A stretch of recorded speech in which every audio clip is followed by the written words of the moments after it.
का 50 किलो आटा रहेगा।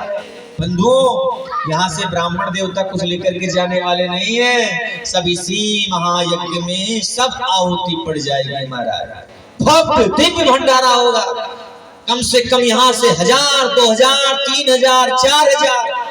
हमारा तो ये इच्छा हो रहा है कि महाराज जिस दिन भंडारा हो, साथा क्षेत्र में कोई अपने घर में भोजन ही ना बनाए, सब आकर के यहीं पर पावे महाराज।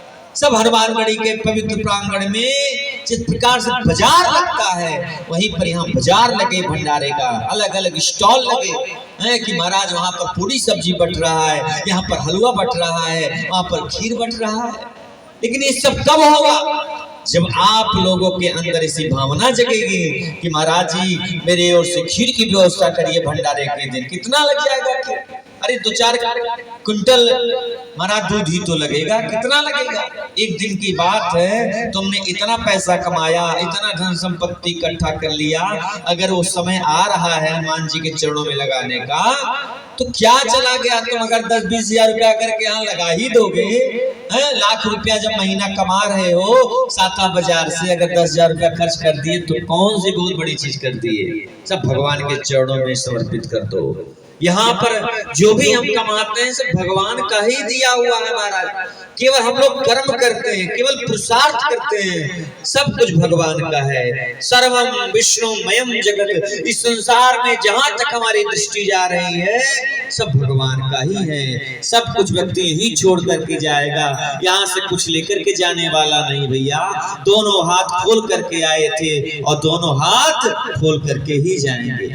अरे सिकंदर जैसा महाप्रतापी राजा, जिसको कहते हैं जो जीता वही सिकंदर, जिसने दुनिया पर काबू कर लिया, जिसको विश्व विजयी कहा जाता है, ऐसा सिकंदर जब वो जाने लगा तो उसके दोनों हाथ खाली थे महाराज। क्यों खाली थे?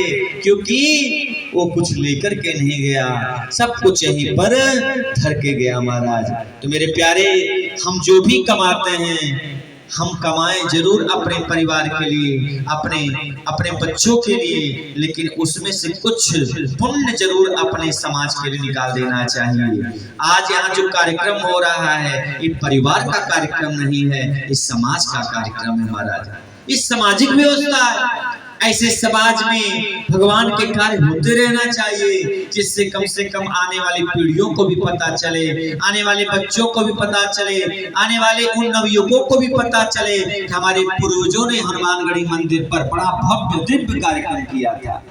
हमारे विनोद भैया तो इतने उतावले हो गए, कह रहे हैं महाराज जी अब की बार आपको इतना भ्रमण नहीं करना पड़ेगा, अब की बार मैं अपनी पीड़ा उठाता हूँ, 9 दिवस पर्यंत केवल यहाँ से राम राम राम राम का नाम होगा महाराज। अच्छी बात है, अच्छी बात है महाराज, बहुत अच्छी बात है। अगर ऐसा उत्कंठा, ऐसा संकल्प अगर आपके मन में जागृत हो रहा है तो आज मेरा यज्ञ कराना सफल हो गया है। कम से कम आज मैं जो यज्ञ करा रहा हूँ इसलिए तो करा रहा हूँ कि कम से कम यहाँ से 2-4 व्यक्ति कम से कम एक भावना जगे उसके मन में कि भैया यज्ञ होते रहना चाहिए।